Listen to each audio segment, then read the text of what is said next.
Hey guys, today I have a quick video that's going to focus on hips, legs, and really just recovery in the lower half of your body. So post run, post leg day, this is a good choice. It'll be pretty simple. All you need today is a wall. Yeah, just a wall. We can start at the top of our mat or in the middle or way over here if you want, whatever. But let's start with feet hip width apart, and we'll start with some ankle circles and really press into the ground. This practice will be pretty quick, but it's good for grounding, restoration, and like I said, recovery. So we're actually gonna start on the wall. Starting on the right side. So your right hand will be on the wall. If it's necessary for you, if you can balance, no worries. We're gonna do some ankle circles and we'll work up the joints of the leg to loosen them up before we start getting onto the floor and getting deeper into the practice. So if you need the wall, lift up. You're gonna lift up your right leg and extend it all the way. So we wanna lock out the knee joint and the hip joint. From here, take the right toes, point them to the right wall, point them down towards the left, and then towards your face. So slow circles, just a couple. And really listen to what your ankles are saying because a lot comes up for me here. If you do the circle slow enough and wide enough, and just try to see what kind of mobility you have, this should interact with this movement every day and reinforce that your body wants this movement and wants to keep it. So this is actually good to do in the morning as well to loosen up. We'll do about 5 circles to the right and then go back the other side. So towards the left, just paint in a circle. Deep breaths all the way through so that you can really be with your ankle and listen to it. All right. Big slow circles and really as many as you need. All right, after the right, we'll go to the left. Find your grounding in your right foot. Press away from the mat, get sturdy. Remember, lock out this leg so that we can isolate the movement to just the ankle joints. And from here, point the toes to the right and make your right circles. All right, 5 or so to the right. Slowly, maybe quick, then slow, whatever. And whenever you're ready, switch directions. Paint a circle the other way. You can play with pointing the toes and then flexing them towards your face and see how that affects what you feel up in there. All right, and when we're done on this side, you can shake it out a bit. You know it. Yeah, we'll move up to the hips now. So isolating the right hip, I'm gonna put my left hand on the wall. This one's much easier if you turn sideways and press into a wall so that you can really have more isolation of the hip socket. So for this one, if you haven't been using a wall, I recommend find a wall. We'll begin by finding balance on the left foot. Gently peel up the right, flex the foot. The knee is gonna go up, not as high as it can, really just perpendicular. And then the hip comes out as far as it can, almost like you're trying to get it over something. Think fire hydrant. And kick all the way back, only as far back as, only bring the knee up as far out and back as your hips will let you. So remain still. And then from here, we'll bring it back up, over, and around. Do that a couple times. So inhale, bring the knee up, kick the foot back, exhale all the way over. And we'll bring it back up forward with an inhale, and exhale all the way forward. Really isolating the movement and seeing what you can feel just in the right hip socket. The knee comes up, foot kicks back, over, and then we bring it up and forward. Maybe one more on this side. Knee goes up and back, and all the way forward. Okay, stomp it out maybe, and we'll turn to the other side and get it again. All right, from this side, gently press into the right foot, find your balance, get your wall.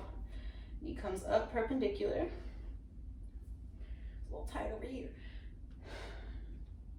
And then the knee comes up and back, just as far as it can go. And when we get it back there, comes back around, all the way over and forward. At your own pace is totally fine. Just do a couple until it feels good. You can always repeat these. Maybe pause the video, whatever you like. You can throw these into your everyday stretching, or just waking up in the morning to loosen up the joints. Wake them up. Up, back, and back forward. Maybe 2 more signs. Up and back, and back over and forward. All right, and from here, we've successfully warmed up the joints. So I check my legs out a bit, because I can feel it still right here. But when you come to a comfortable position, bring your feet back underneath you, about hip width apart. We're gonna reach high for the sky, a big stretch, and then exhale, leading with the chest, gently fold down, swan diving all the way over into forward fold. If you can press into the floor, press into the floor. If your hands are closer to your knees, press into your knees, flatten your back into the number 7. Deep breath in. Exhale, release. If you can, put your hands on the ground, walk your feet out about a foot to the either side of you. So your legs are pretty wide here.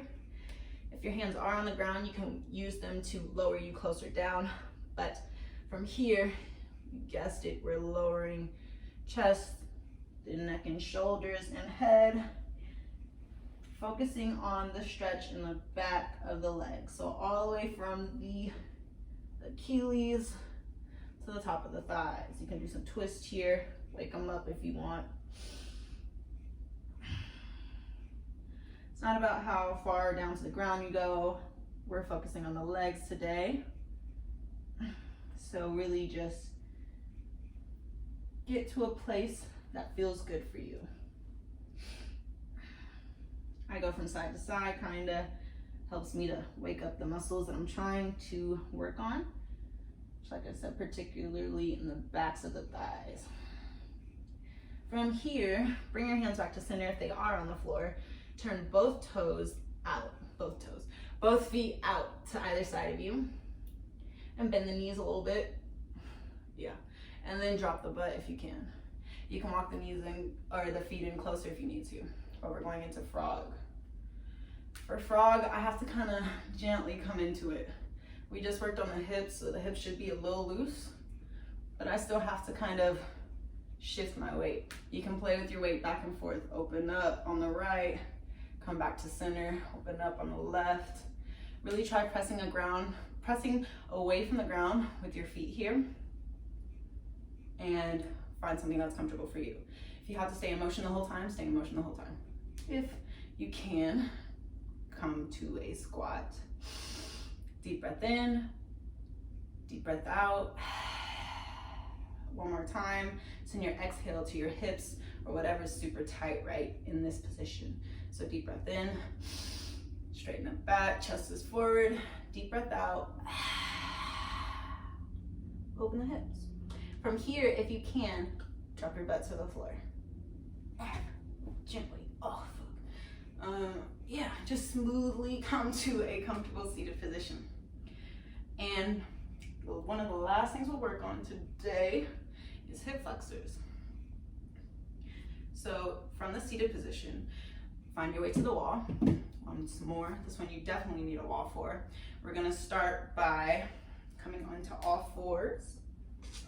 This is my favorite hip flexor stretch. It's really like one of the only ones that I can get it to like where I can really feel it in my hip flexors and also my quads, because it's kind of crazy. So from here, we're gonna take the right knee and put it on the wall. So the toes come up, the leg is bent, right knee is on the wall. The left foot is touching the wall, not the left knee. So I'm here. Then we'll take the left foot and put it up between the hands. So step forward with your left foot. And from here, this may be enough for you. If you can feel it in your quads, then you're doing the stretch. So stop here. Take some deep breaths, send them into the hips, and the fascia around your inner and outer thighs. Really make some space in there. If you need more, we will gently begin to rise up. Put your back on the wall. Lean forward. I'm sorry, lean backward. Deep breaths here. You should be able to feel it from the bottom of your knee, damn near all the way up to the top of your body. But we're really focusing on the front part of the hips here. Press away from the floor with the left foot. This is a pretty engaged stretch. Just a few deep breaths here.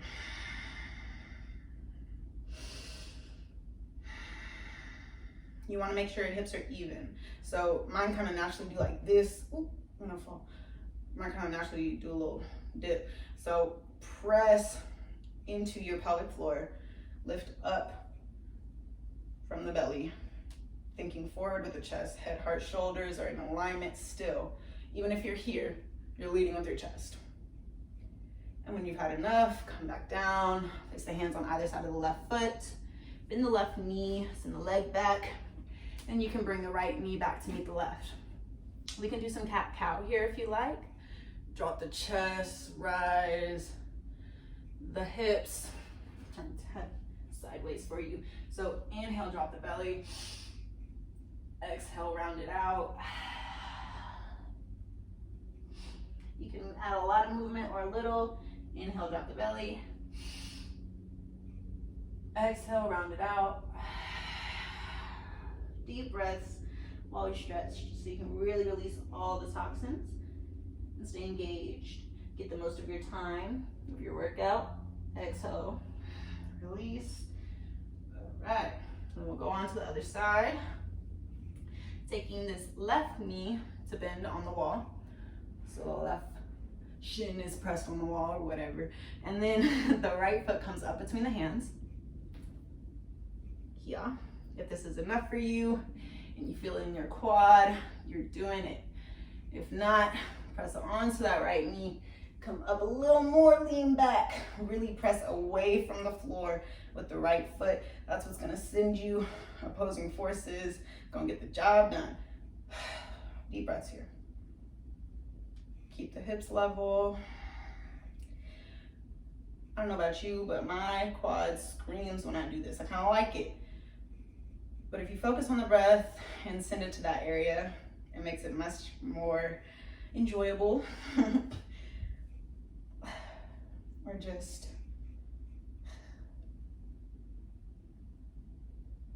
all right, deep breaths here, maybe a couple more.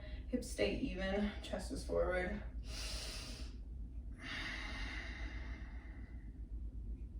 And when you're ready, write it down.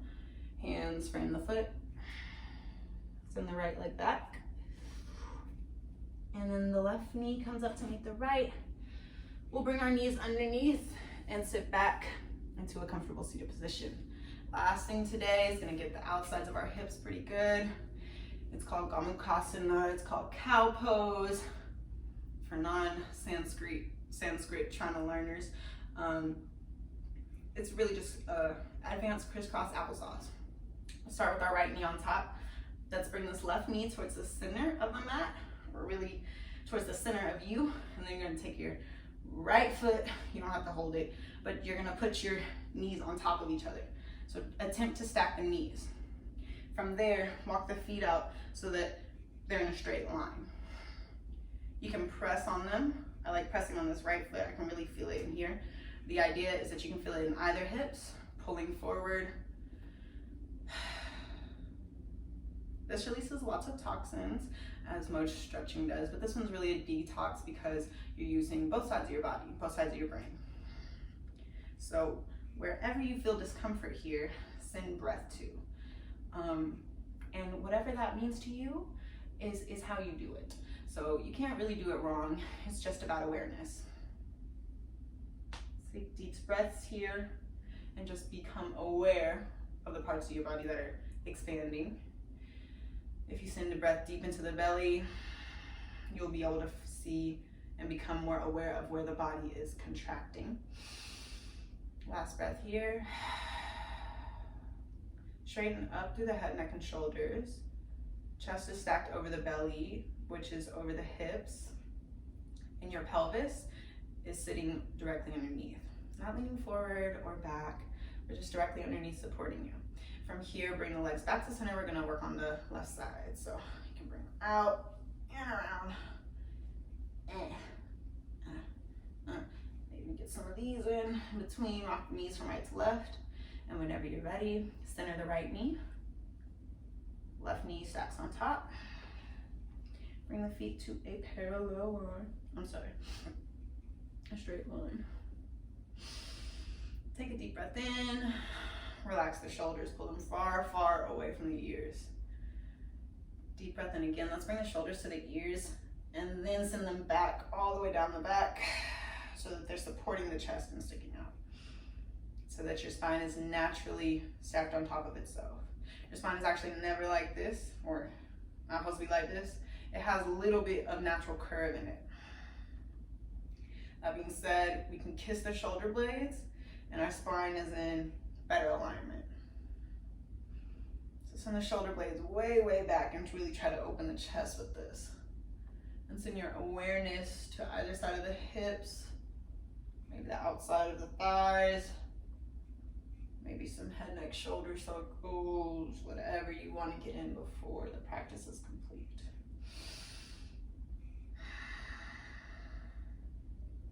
Two more deep breaths here.